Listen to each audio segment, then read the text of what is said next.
With this album, when I sat down to write it, I wanted to show the growth and development. A lot of times, as adults, as we progress and evolve, it's important to have your music reflect that. So I wanted to create a body of work that really reflected of what I've been through and where I am as a man.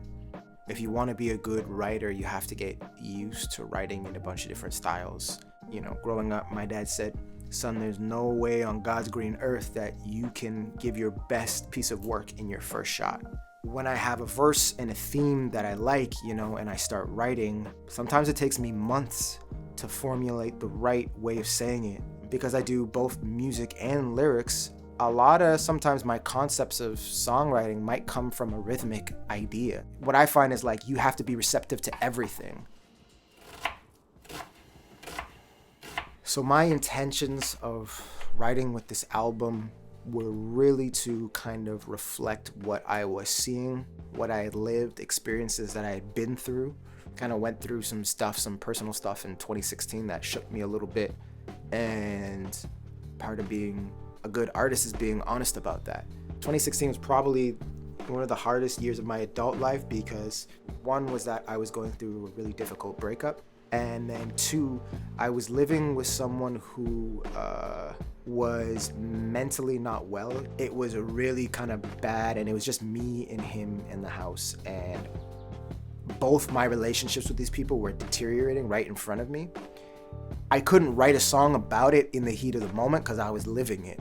But later, after I decided to leave Montreal for a little bit and kind of gather myself, I was able to be in a headspace where I could talk about that. Again, not tell the story from my point of view, but what about the story from that person's point of view? How would that look? How would that be?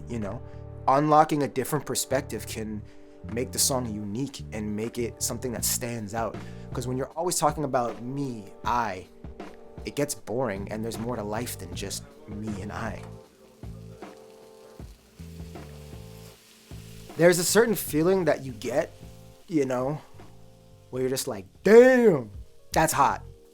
Sometimes it comes like that, and you're like, that's it. And sometimes it's weeks and days of just working on it bit by bit.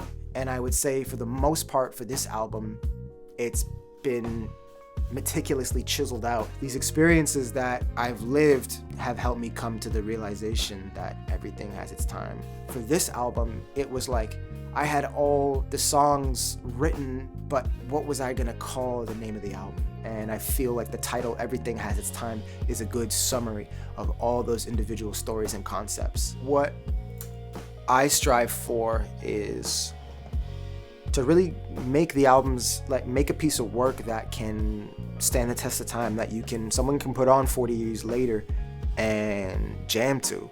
Everything that I started off doing with Eternally the Student, I'm building on. And everything that I thought fell short with the first EP, I wanted to build upon. I challenged myself as a songwriter to what I hadn't done before. I'm proud that no songs are weak. Every song is fully fleshed out. It's not half-baked ideas, no laziness. Every song is well thought out, well crafted, well composed. For my first album, I gave it 150%, and I'm proud of that.